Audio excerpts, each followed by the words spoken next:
Comenzamos con una oración. En el nombre del Padre, del Hijo y del Espíritu Santo. Amén. Dios te salve María, llena eres de gracia, el Señor es contigo, bendita tú eres entre todas las mujeres, y bendito es el fruto de tu vientre Jesús. Santa María, Madre de Dios, ruega por nosotros pecadores, ahora y en la hora de nuestra muerte. Amén. María, sede de la sabiduría, ruega por nosotros. Santo Tomás de Aquino, ruega por nosotros. El Padre, del Hijo y del Espíritu Santo. Amén. Bueno, vamos a comenzar esta segunda clase, luego de haber definido la filosofía y haber hecho la división. Vamos a hablar acerca de la historia de la filosofía. Desde ya, nuevamente decir que es imposible resumir la historia de la filosofía en una sola clase. Es imposible. O sea, que voy a intentar lo imposible. Es decir, al menos que suenen los nombres de los filósofos y dar una mínima idea, una línea de los filósofos más importantes. Pero esto es imposible hacerlo porque lleva muchísimo tiempo. Al final voy a presentar la bibliografía, entre tantas cosas que además se pueden leer, y además de la bibliografía, entre la línea del tiempo que voy a presentar ahora y la bibliografía, voy a resumir todos los pensadores en las corrientes epistemológicas, que es lo único que más o menos podemos hacer para que se entienda un poco. Pero, insisto, esto es una mirada muy abuelo de pájaro de un tema que es muy extenso. Bueno, primero entonces la línea del tiempo. La línea del tiempo la voy intercalando con algunas frases, me ha parecido conveniente para que se entienda. Bueno, primero entender las distintas miradas acerca de la historia. Cuando uno habla de historia, evidentemente hay que entender distintas formas, porque uno si se queda simplemente con el narrar los hechos, eso sería la historia propiamente dicha. Entonces uno dice tal suceso en tal año, tal otra cosa pasó acá, allá, y está bien, digamos, ¿no? Y es una mirada legítima de la historia, ¿no? Y dentro de esta mirada de la historia uno puede ubicar la historia de la filosofía, que es lo que nosotros propiamente vamos a hacer hoy. Por eso también en esta línea histórica que yo voy a plantear ahora, he agregado algunos hitos importantes históricos. Por ejemplo, los hechos reconocidos universalmente como el cambio de la historia, ¿no? De la historia antigua a la medieval, de la medieval a la moderna, de la moderna a la contemporánea, por ejemplo, ¿no? Y algunos hechos que han influido también en la historia de la filosofía. ¿Sí? Por eso, cuando uno habla de historia de la filosofía, tiene que incluirlo propiamente en lo que llamamos historia. ¿Sí? Pero además hay otras miradas, que me pareció importante al menos dejarlo planteado acá. Por supuesto que no lo vamos a desarrollar, pero para que al menos lo tengan la visión de conjunto. En segundo lugar, la filosofía de la historia, que es otra cosa distinta. Para eso recomiendo el libro ahí que he citado abajo, en la cual se hace una mirada, podemos decir, sapiencial de la historia desde el punto de vista de la razón natural, ¿no? Eso se llama filosofía de la historia. También es importante, pero no es lo que vamos a hacer ahora. Nosotros vamos a hacer historia de la filosofía. Y en tercer lugar, otra mirada mucho más importante, de teología de la historia, que tampoco vamos a hacer nosotros aquí, pero que nuevamente digo, dejo planteado para que sepan. La primera obra recomendable cuando uno hace teología de la historia es justamente la de San Agustín, que se llama La ciudad de Dios. Ahí hay un link de las obras de San Agustín que las pueden encontrar enteras en español, también en latín, en otros idiomas. Eh, es el teólogo de la historia más que dio origen a la teología de la historia, de la obra de La ciudad de Dios, de Chivita Teresa.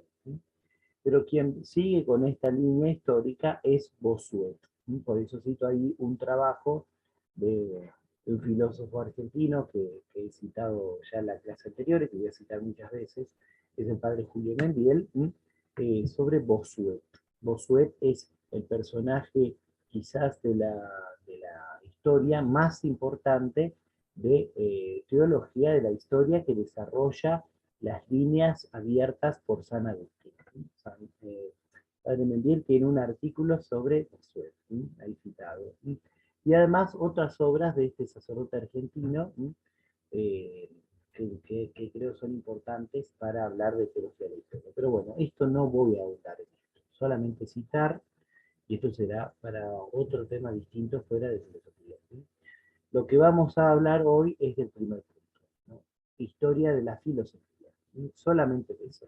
Y hablaré de la historia en general, tanto y cuanto los hechos históricos influyen en la historia de la filosofía. O al revés, los pensadores, los filósofos han influido, ¿no?, en los hechos históricos que se han sucedido. Acá tenemos la línea histórica, voy a seguir ese libro de Maritain, con las salvedades que hice de Maritain en la primera clase, no me extiendo nuevamente en eso. Igualmente, por más que nosotros hablemos de historia así a secas, para nosotros el centro de la historia es nuestro Señor Jesucristo. Por eso en el año cero lo pongo a nuestro Señor y vamos a hablar de Cristo hacia adelante. Y nos vamos a centrar en la filosofía griega. ¿Y por qué la filosofía griega? Porque evidentemente los griegos han tenido una sabiduría que no se encuentra en otras culturas, ni en otras civilizaciones. Algunos hablan de filosofía budista o hinduista, India, China, etcétera, pero en realidad ellos no han tenido una universalidad, se han quedado muy apegados a sus costumbres, sus tradiciones, y no han influido en el resto del universo, digamos, de la humanidad. Por eso nos vamos a centrar en la filosofía griega. Y el primero que vamos a poner, como lo hace Aristóteles, es Tales de Mileto. ¿Por qué Tales? Porque uno debe decir, y antes de Tales, ¿no hubo filosofía griega? Sí, sobre todo griega. Bueno, antes existían los poetas. Los poetas son importantes también, nosotros conocemos algunos, Homero, por ejemplo. Son importantes, pero propiamente ahí está mezclado la historia con lo mitológico, ¿no? Y entonces no podemos hablar en sentido estricto de filosofía. Por eso se ha puesto el iniciador a Tales. A continuación tenemos a Pitágoras, yo ya he hablado de Pitágoras la semana pasada, o la clase anterior.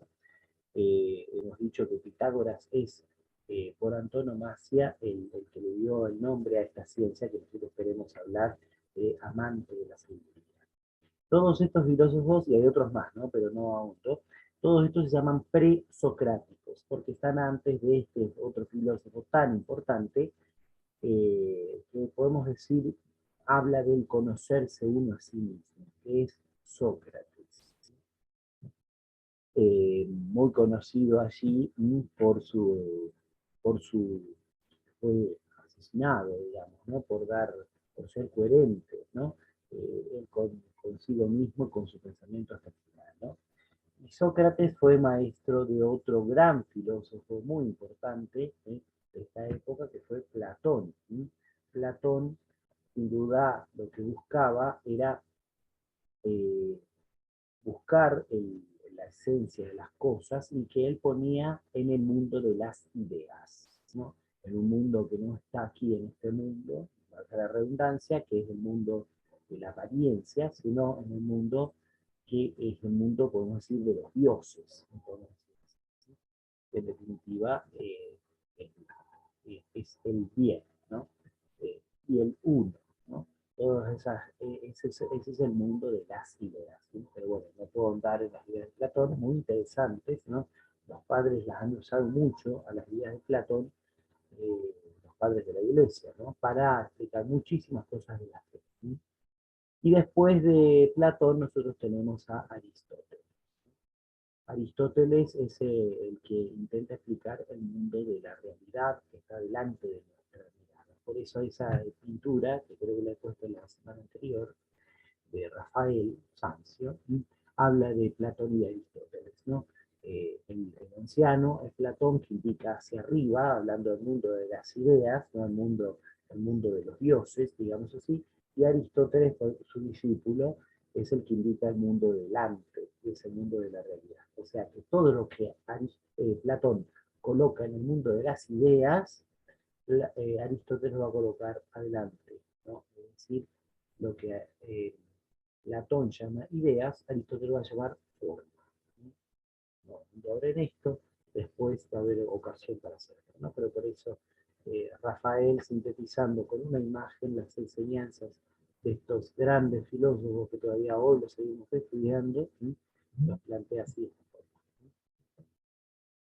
Bueno, pero siempre en la historia de la filosofía, cuando hay una precisión acerca de una eh, o un gran descubrimiento o un gran acercamiento a la verdad y a la realidad, hay luego un movimiento, podemos decir, de alejamiento o de escepticismo o de poner en duda todo. Por eso surge este movimiento llamado de escepticismo, que es un movimiento que ha abarcado varias etapas de la historia de la filosofía. Aquí es el escepticismo griego, voy a volver en un momento en esto, cuando hable de las corrientes del pensamiento, porque es muy importante entender. En definitiva, es poner en duda todo lo que se ha dicho antes.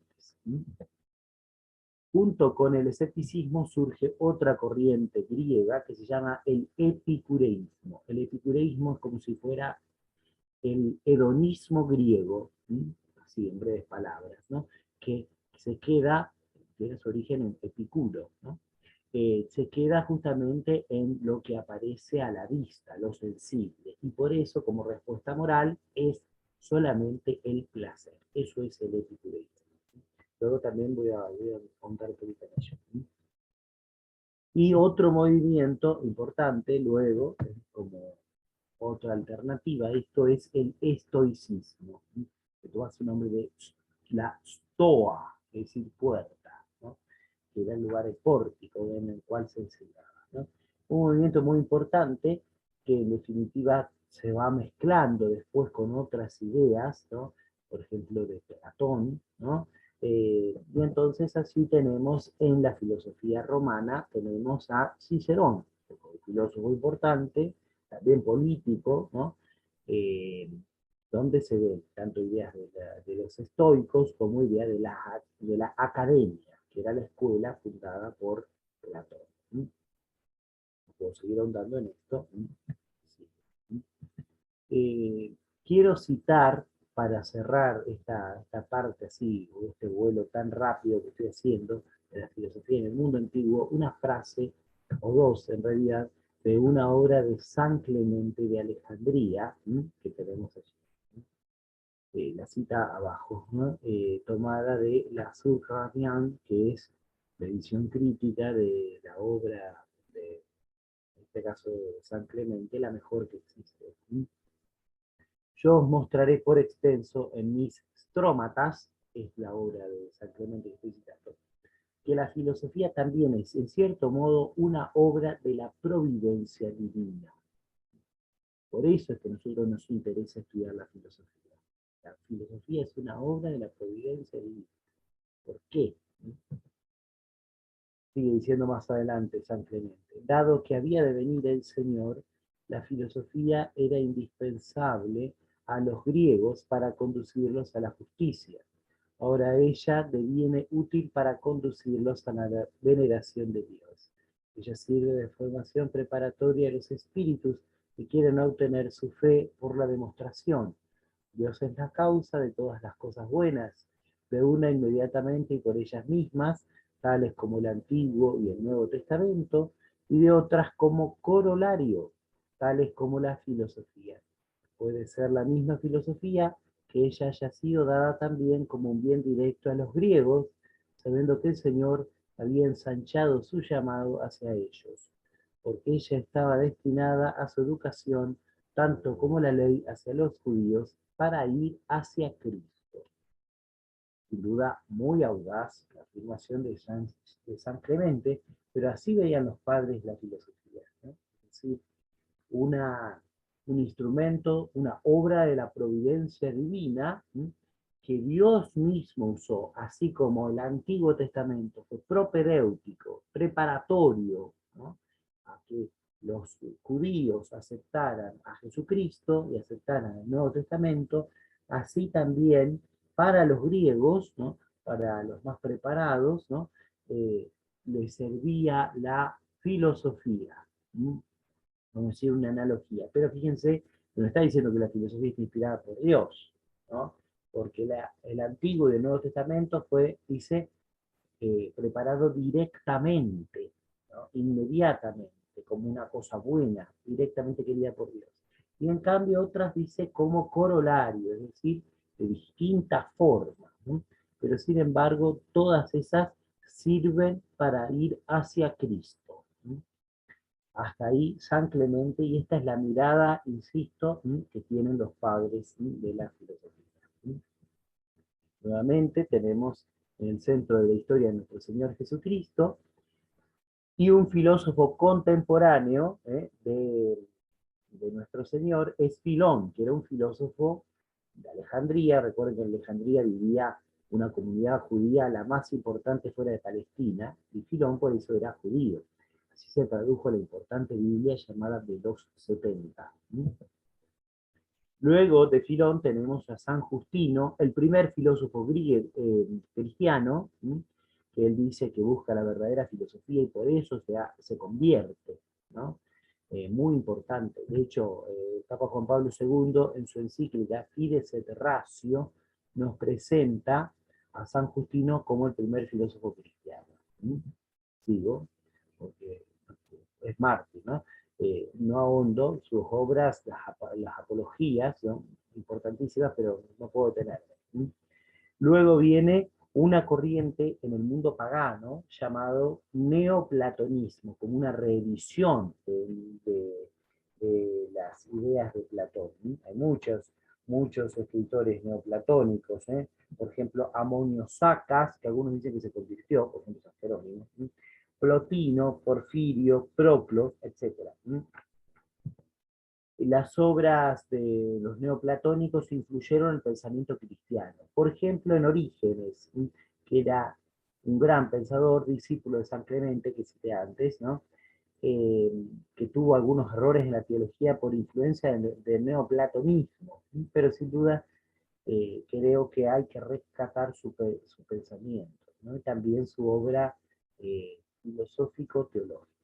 Solo enumerarlo no puedo seguir. En el año 313 viene el Edicto de Milán, un edicto muy importante, con el cual Constantino deja de perseguir a los cristianos, porque se convierte, gana aquella batalla famosa unos años antes, la batalla en el Monte Milvio, le gana a Magencio, ve un signo en el cielo, con este signo vencerás, entonces acaban las persecuciones. Otro edicto muy importante, el de Tesalónica, en el año 380, dado por Teodosio, por el cual declara a la fe católica como la fe del Imperio Romano. También importantísimo, por eso lo coloco allí. Y en esta época es cuando vive San Agustín. Bueno, la obra de San Agustín siempre fue considerado el filósofo cristiano por antonomasia hasta la Edad Media. Todavía hoy siguen algunos, principalmente las líneas del santo de Hipona, quien algunos así reductivamente, me parece, lo consideran como platónico, ¿no? Y está bien, ¿no? Pero, insisto, es una mirada un poco reductiva, porque también San Agustín tiene sus originalidades, ¿no? Inclusive es muy importante. No puedo seguir, lamentablemente, hablando de San Agustín. Ahí tenemos al gran santo.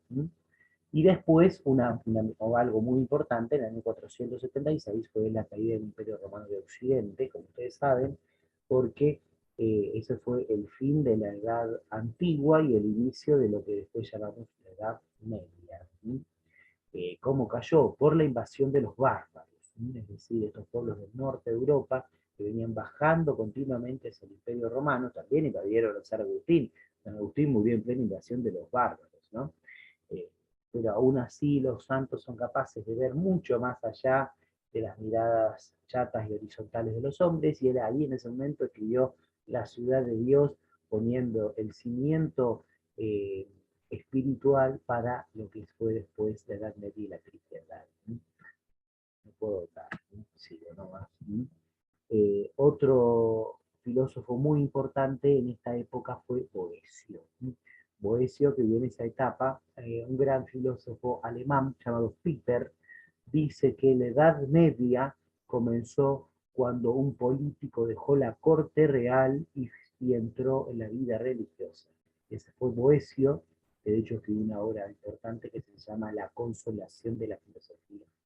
Y Boecio sigue diciendo que la Edad Media terminó cuando un monje dejó su monasterio y se fue a una corte real. Y ese era Guillermo de Ockham, triste pensador franciscano del siglo XIV que voy a hablar el neoplatonismo terminó con un edicto de otro emperador llamado Justiniano I en el año 529, mandó clausurar la escuela de Atenas y así se acabó la filosofía pagana. Eh, Así fue, digamos, ¿no? Se acabó la etapa esta. Bueno, en las primeras etapas de la cristiandad no hubo filósofos justamente porque, como decía yo recién, estuvo la invasión de los bárbaros, entonces fue algo tan grave que nosotros no podemos dimensionar. Evidentemente no había tiempo para hacer filosofía ni pensamiento, ¿no? Por eso se suele colocar el Renacimiento carolingio en el año 750-800, que da un nuevo auge a Europa. Y allí es cuando surge Juan Escoto Erígena, o Eriúgena también llamado, que tiene algunas obras importantes, otras obras, dice Padre Mendiel, contagiadas de la cábala judía, o sea, de pensamiento judío no tradicional, digamos así. Pero bueno, fue un pensador que hubo allí. Y después la filosofía árabe, judía. Isaac Israelí es el filósofo judío más importante. Todos los medievales lo citan al menos por una definición importante que es la de la verdad. Adequatio rei et intellectus, la adecuación de la verdad y de la cosa. Hay otros más, ¿no? Pero este es el más conocido, por eso solo lo puse ahí. Pero junto con la filosofía judía tenemos la filosofía árabe que abarca desde los siglos IX al siglo XII. Entre los pensadores más importantes tenemos a Al-Kindi, Al-Farabi, a Avicena, Al-Ghazali y a Averroes. Son muy importantes estos filósofos que quizás nunca los hayamos escuchado, porque influyeron grandemente en la Edad Media, sobre todo a través de las traducciones que existían. Pensemos que España estaba en la parte norte, era católica, pero la parte sur estaba invadida por los musulmanes que ocuparon 800 años algunos lugares, ¿no? Entonces eso hacía que hubiese guerras continuas, pero que también hubiese pensadores, que en algunos lugares había una cierta convivencia y que por eso algunos lugares eran foco de cultura. Entre esos cabe rescatar y resaltar la ciudad de Toledo. Muy importante fueron los traductores de Toledo, que así llegaron de hecho y así se conocieron las obras de Aristóteles en la Edad Media, porque se conocía solamente la lógica de Aristóteles, ¿no? Y es por eso que aquí se da una irrupción de la filosofía aristotélica en la Edad Media, que antes era desconocida, ¿no? Pero Aristóteles se conocía tergiversado por algunos filósofos árabes, ¿no? Por ejemplo, las obras de Averroes, ¿no? Santo Tomás a veces lo llama el comentador de Aristóteles y a veces lo llama el detractor de Aristóteles, ¿no? O sea, la filosofía árabe fue algo muy importante que para nosotros nos parece algo muy lejano en el tiempo, ¿no? Pero viene bien rescatarlo y tenerlo en cuenta. Junto con esta filosofía árabe, como digo, abarcó un tiempo muy grande, empieza lo que llamamos propiamente la escolástica católica. Y el gran iniciador de la escolástica es San Anselmo de Canterbury, un filósofo a veces olvidado, pero que es muy importante recordar. Lo llama también San Anselmo de Bec, ¿no?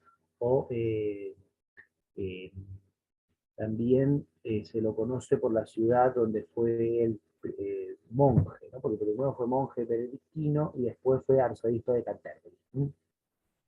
Así que San Anselmo, muy importante, famoso su Fides Querens Intellectum, ¿no? La fe que busca ser entendida.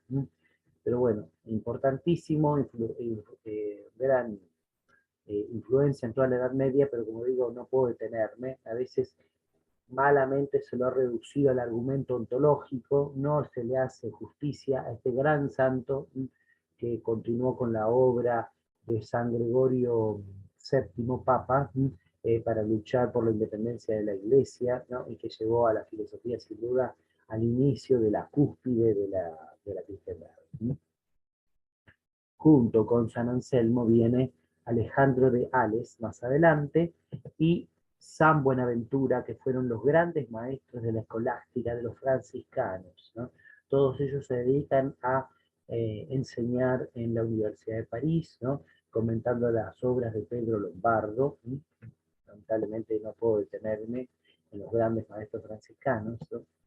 Y enumerar también a los grandes maestros dominicos, San Alberto Magno y su gran discípulo Santo Tomás de Aquino.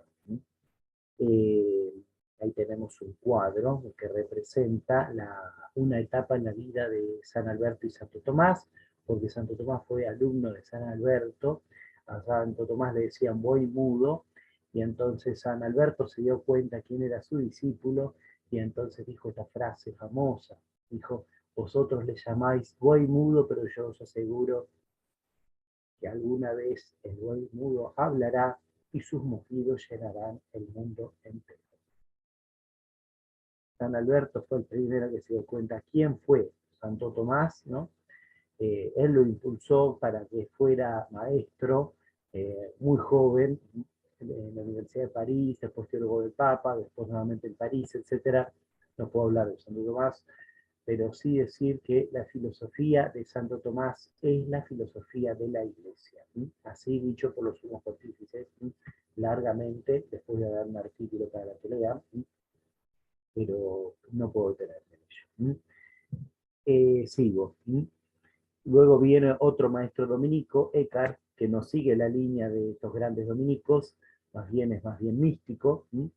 Y junto, ya entramos en el siglo XIV, fue un siglo nuevamente de, como dije, después de un periodo de luz y de claridad mental, tal como fue con los maestros franciscanos y sobre todo los dominicos, viene un momento lamentable de confusión y de destrucción, ¿no?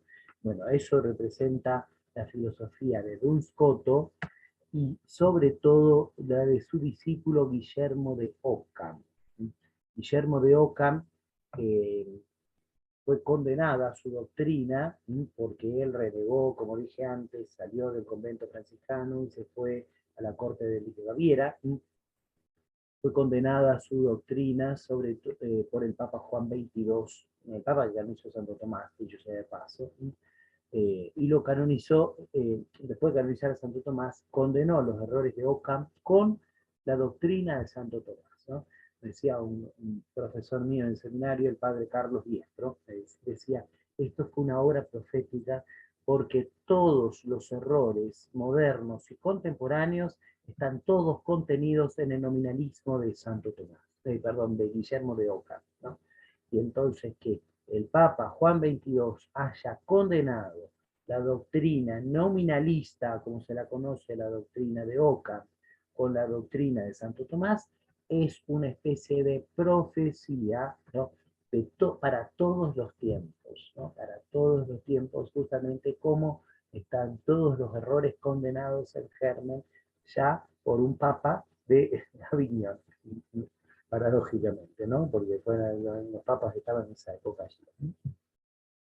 Luego ocurre la caída del Imperio Romano de Oriente, que como ustedes saben es el fin de la Edad Media y el inicio de la Edad Moderna. Otros colocan el descubrimiento de América, sin duda fue un hecho prodigioso, portentoso, ¿no? También se suele colocar 1517, la Revolución Protestante.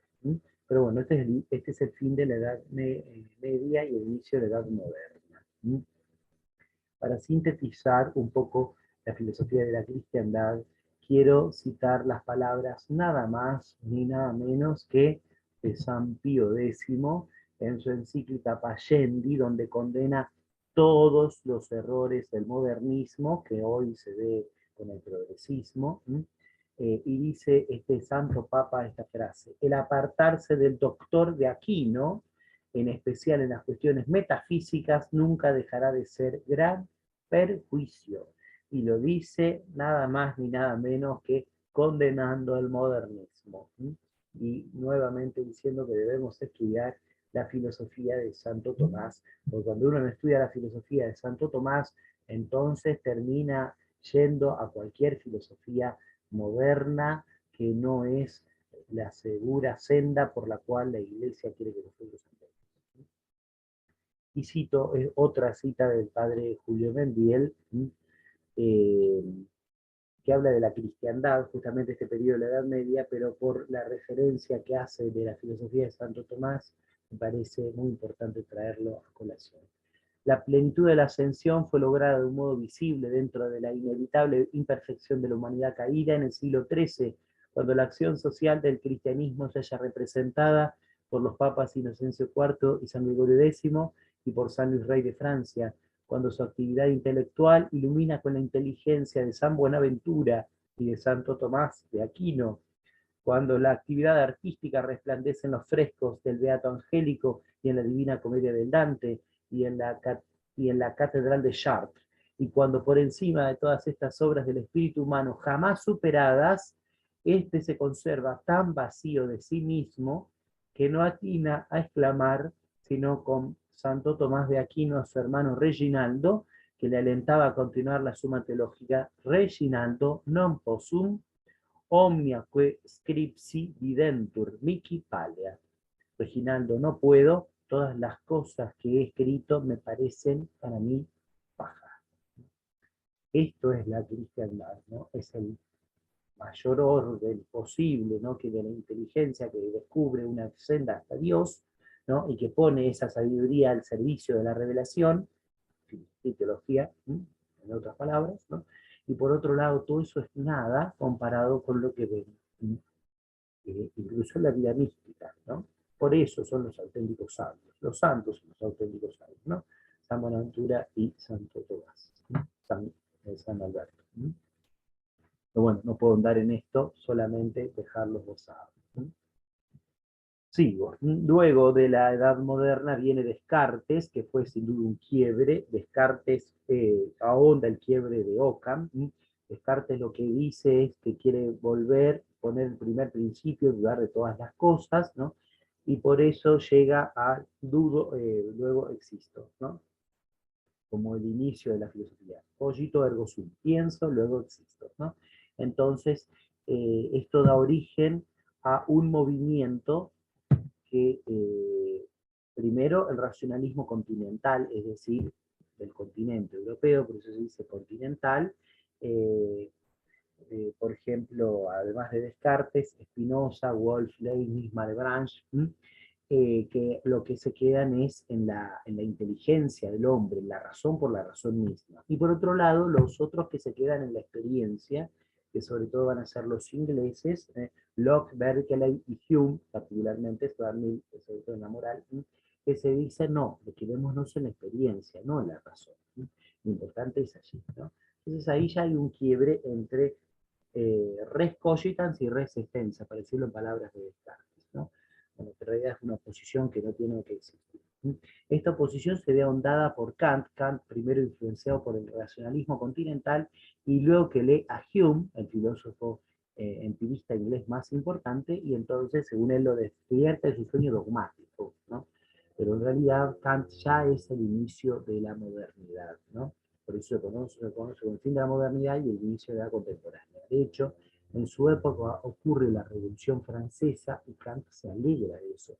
Tiene una obra llamada La religión dentro de los límites de la pura razón, justamente que con esta forma está renegando de toda la tradición anterior. Antes de la Revolución Francesa conviene recordar que hay un periodo que precedió y que preparó la Revolución Francesa, que fue el Iluminismo, Y otro pensador, que se le suele poner como filósofo, pero en realidad como filósofo es insignificante, se llama Rousseau, ¿no? Que cree el buen salvaje en su obra llamada El Enigma. Solo enumerarlo, pero es muy importante en las ideas posteriores, porque viene la negación del pecado original, por eso una herejía, y un pensamiento que influye mucho que se llama el liberalismo, que está en la Revolución Francesa. Luego viene Comte, un filósofo que dice que todo es positivista, todo se puede explicar desde la ciencia. Y luego viene el filósofo alemán más importante, por eso se lo suele poner como el primer filósofo de la edad contemporánea, que es Hegel. Hegel quiere explicar todo desde una evolución, desde lo absoluto. Porque Kant dice, la realidad en sí misma es incognoscible, lo que tengo ahí afuera. Y si la realidad es incognoscible, Hegel va a decir, bueno, si es incognoscible, en realidad, ¿saben qué? No existe. En realidad es una expresión de mi pensamiento. Entonces eso es Hegel. Todo se explica desde el absoluto, desde el devenir del absoluto, o sea, desde la evolución, desde el cambio del absoluto. Lo que está ahí afuera no es nada más que una manifestación de lo que yo tengo acá adentro. Eso es Hegel. Entonces Hegel, desde Hegel existe filósofos pro-Hegel y anti-Hegel, digamos, o la derecha hegeliana y la izquierda hegeliana, ¿no? La derecha hegeliana son los filósofos que van a seguir el pensamiento de Hegel, que voy a ahondar su idealismo. Hay otros pensadores idealistas, pero no puedo ahondarlo porque no me da el tiempo. Y por otro lado está la izquierda hegeliana. Entre la izquierda hegeliana, perdón, los opositores a Hegel son, por ejemplo, Kierkegaard, ¿no? Kierkegaard da origen a un movimiento llamado existencialista. Pero Kierkegaard es cristiano, ¿no? Pero en el existencialismo hay pensadores que son cristianos y que no lo son, otros que no lo son, ¿no? Eh, y después viene, como decía recién, la izquierda hegeliana, es decir, aquellos pensadores que toman la idea de la dialéctica, es decir, de la evolución por el cambio, como oposición a lo anterior, eso se llama dialéctica en Hegel, ¿no? Pero que se quedan sin el absoluto que para Hegel es Dios, entonces dejan de lado a Dios. Y acá comienza Feuerbach. Lo cito solamente porque es el primer filósofo ateo, porque el ateísmo no existía. Lo inventó este personaje alemán llamado Feuerbach, un primer ateo de la historia. Y Feuerbach fue leído por Marx, muy conocido, que dice, los filósofos hasta ahora han tratado de pensar el mundo, pero lo que se trata es de transformarlo.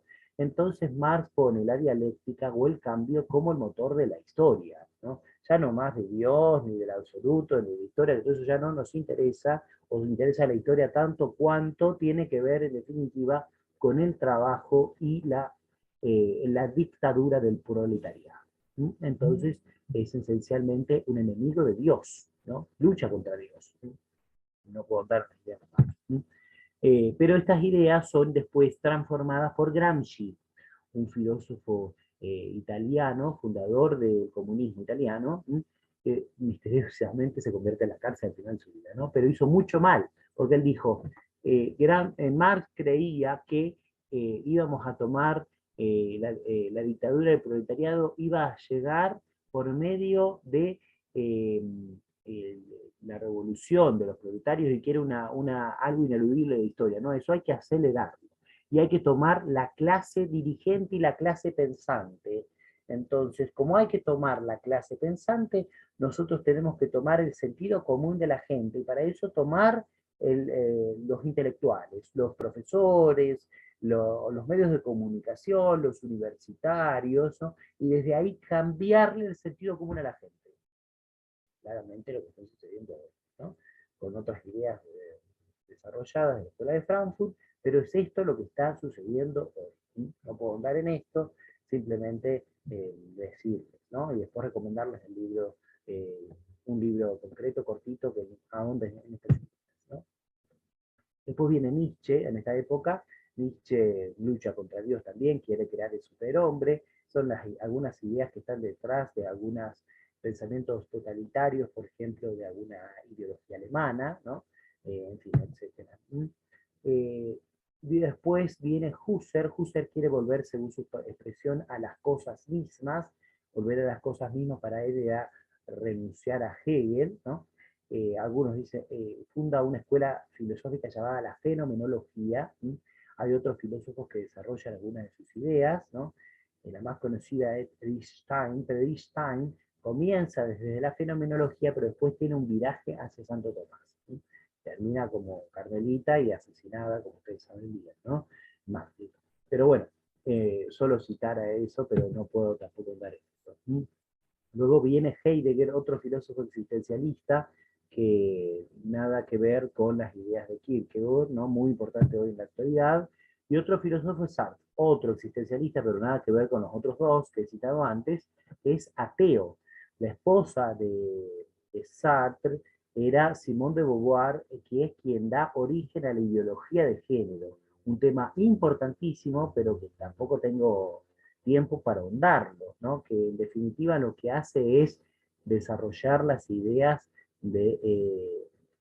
comunistas, llevarlas a la lucha de clases. Antes la lucha era entre el rico y el pobre, ahora va a ser entre el varón y la mujer, ¿no? Pero pobre Simón de Beauvoir estaba sometida a una esclava sexual de Sartre, de su esposo, ¿no? Esposo, pareja, ¿no es cierto? Pero bueno, lo cierto es que este es el origen de la ideología de género, que insisto será para otro día. Foucault también tiene ideas terribles acerca de Michel de Foucault, no es Charles de Foucault, es Michel, ¿no? El filósofo es Michel, tiene ideas terribles acerca del sometimiento sexual, ¿no? Teoría queer, teoría queer todavía no existía, pero sí también de la ideología de género, pero él también era pedófilo, esa es la parte que no se dice de Foucault, digamos, ¿no? Un filósofo terrible, realmente un pervertido, ¿no? Pero que sus ideas todavía hoy son muy, con mucha influencia en la actualidad, ¿no? Y como respuesta de la Iglesia, en ese año surge lo que llamó el neotomismo, gracias a este Papa tan sabio que Dios nos mandó, que fue el Papa León XIII, con su encíclica Eterni Patris, donde él pide volver a Santo Tomás como respuesta a toda esta modernidad y pensamiento contemporáneo tan lejano de Dios. Bueno, voy a sintetizar todo esto en breve tiempo, rápidamente, con las corrientes del pensamiento. El escepticismo, el hombre no puede conocer nada, el hombre sería una especie de planta, es decir, eh, ¿por qué sostienen esto? Porque por las contradicciones de los filósofos no podemos conocer la verdad, porque cada uno ha dicho una cosa distinta y entonces nosotros cómo sabemos cuál es la verdad. Entonces directamente nosotros no podemos conocerla, es decir, hablan de una incapacidad absoluta, como una planta. La planta no puede saber si es de día o es de noche, o si la verdad está en una cosa o la otra, por eso, por las contradicciones de los filósofos, tampoco nosotros podemos conocer la verdad. Por ejemplo, aquí citar a Protágoras, un filósofo combatido por Sócrates, decía, el hombre es la medida de todas las cosas, ¿no? Entonces, simplemente el hombre determina todo, ¿no? Bueno, evidentemente esto es un grave error. Lo mejor para esa época es la filosofía imperante. Esto se llama historicismo. El mejor ejemplo de esta filosofía es un filósofo que no puse en la línea del tiempo, pero es bastante reciente, llamado Ilfey. O bien, otra forma de escepticismo es como duda, es decir, la duda como inicio de la filosofía. Por ejemplo, Descartes, ¿no? Que hablaba de la duda metódica, ¿no? Pienso, luego existo. La duda metódica, la duda como método. O también Husserl, aunque los fenomenólogos me van a condenar por lo que estoy diciendo, pero el que habla de la intuición eidética, ¿no? También coloca la duda como inicio, la epoge, ¿no? Coloca la duda como inicio de su filosofía, y por eso algunos autores, como este Bernard que cito aquí, dice que él nunca puede salir del invento.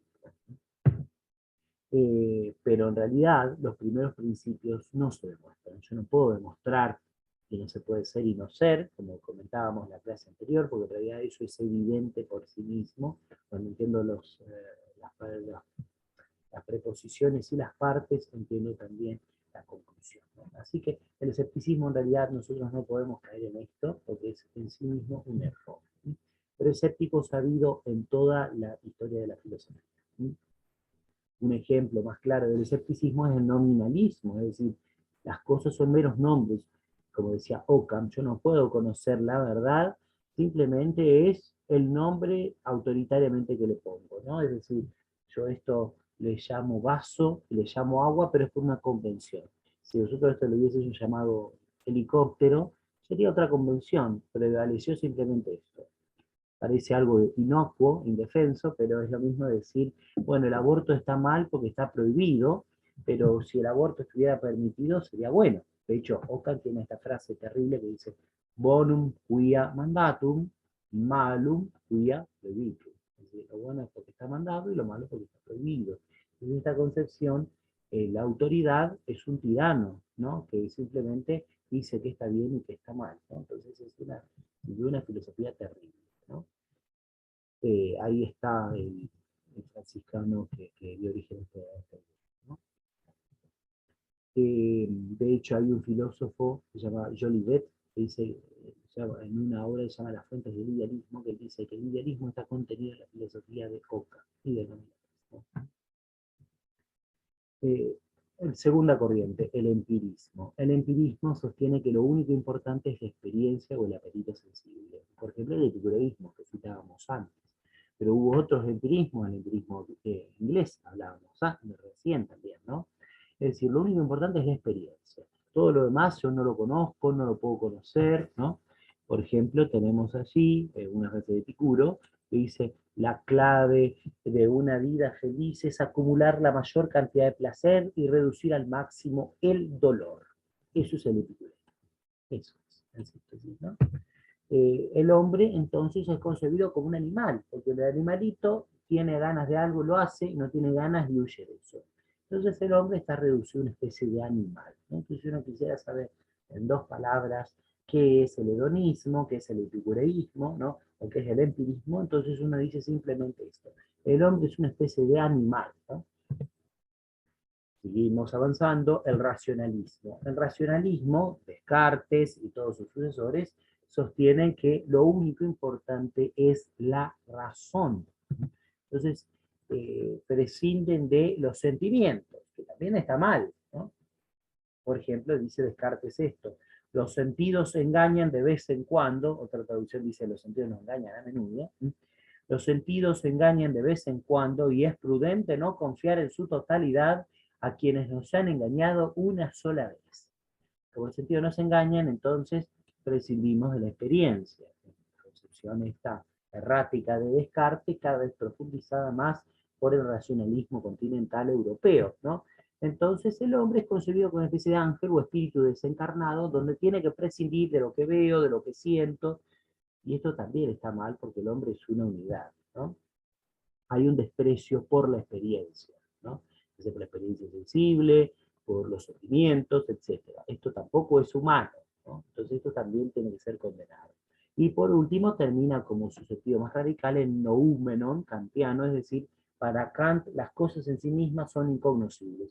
Yo no puedo saber porque yo tengo un ordenamiento previo como forma, en sentido kantiano, en mi razón, que me ubica todo lo que veo como si fuera una estantería, digamos así. Entonces, en el compartimiento que tengo en mi caja interior, yo ordeno eso que viene de afuera, pero eso en sí mismo yo no lo puedo conocer. Eso está. O sea, la experiencia no ocupa ningún lugar en el conocimiento. Esa idea de racionalismo kantiano da pie al idealismo. Por eso se lo llama racionalismo kantiano o idealismo kantiano, ¿no? Trascendental, ¿no? El idealismo va más allá todavía y dice que el pensamiento crea todas las cosas, ¿no? La frase más radical es esta de Hegel, que dice todo lo real es racional y todo lo racional es real. Es decir, hay un paralelismo absoluto y necesario entre lo que está afuera y lo que yo pienso, ¿no? El orden del real y el orden de la razón, ¿no? El hombre es como si fuera Dios, porque en realidad Dios es así, Dios con su pensamiento crea todas las cosas, ¿no? Entonces acá directamente el hombre es el que crea, ¿no? Y esto por supuesto termina en un panteísmo, todo es Dios, ¿no? Todo es Dios o todo es un único ser, eso se llama monismo, ¿no? Bueno, evidentemente esto es un grave error, ¿no? Esto es un terrible error, ¿no? Y Hegel es el representante más sobresaliente, por decirlo de una forma, en esta corriente. ¿no? Lo que nosotros debemos volver, por último, es el realismo. La verdad es la realidad, es decir, las cosas que tenemos delante de nuestra mirada. El ejemplo más claro son los peripatéticos, sobre todo Aristóteles y Santo Tomás.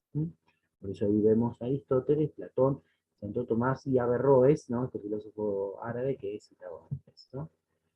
Citarles nomás rápidamente esto para que dejar lugar a las preguntas. León XIII, la encíclica Terri Patris, que dio pie al neotomismo, el que se los voy a recomendar para que lean, les voy a dar el link, ahí está. Y todas estas obras que son obras de historia de la filosofía, otras obras son textos que resumen las obras de los filósofos, ¿no? O bien Caturelli, ahí que resume la historia de la filosofía en la Argentina, después detienen el video y las miran con tranquilidad, otras obras que resumen la historia de la filosofía, en este caso tomista, en España, la obra de Forment, y esta obra muy importante de Fraile, que no la terminó y la continuó Urdanos, que son 9 tomos, ¿no? Que resume todo lo que he intentado hacer mal, que es imposible hacerlo, en una pequeña clase de historia de filosofía. Son estas obras que estoy poniendo allí, ¿no? Ahí, ¿no? Eh, la última de esos 9 tomos, 8 porque el tomo 2 tiene 2 partes, ¿no? Y después hay otras 2 obras de Fraile que resume la historia de la filosofía en España, esas que están así citadas, ¿no? Esta obra de Gambra muy importante, Historia sencilla de la filosofía, que tiene 29 ediciones, eso nos habla de la importancia de esa obra, ¿no? Otras obras más, esta obra de la fuente del idealismo en Jolivet, que he citado, que explica que el nominalismo es el origen del idealismo y por tanto del ateísmo actual, y las obras de Hirschberger, muy importantes. La primera resume todo, las otras 3 también son breves, pero resumen los 9 tomos en 3, ¿no? Para que ustedes vean que esto es un mundo, lo que he intentado hacer. Esta obra del padre Alfredo Sáenz, que resume el pensamiento de Gramsci, que he explicado un poquito, ¿no? Pero que explica justamente la revolución cultural en la cual estamos inmersos, ¿no? Y otras obras más de historia de la filosofía, Bernot tiene varias, ahí vemos todas ellas que resumen un poco todo esto. Y otra obra más. Bueno, esto en breves palabras, lo que he intentado hacer, algo que es imposible hacer, ¿no? Resumir en menos de una hora toda la historia de la filosofía. Bueno, dejo la de compartir pantalla, como lo hice, y dejo un espacio para las preguntas.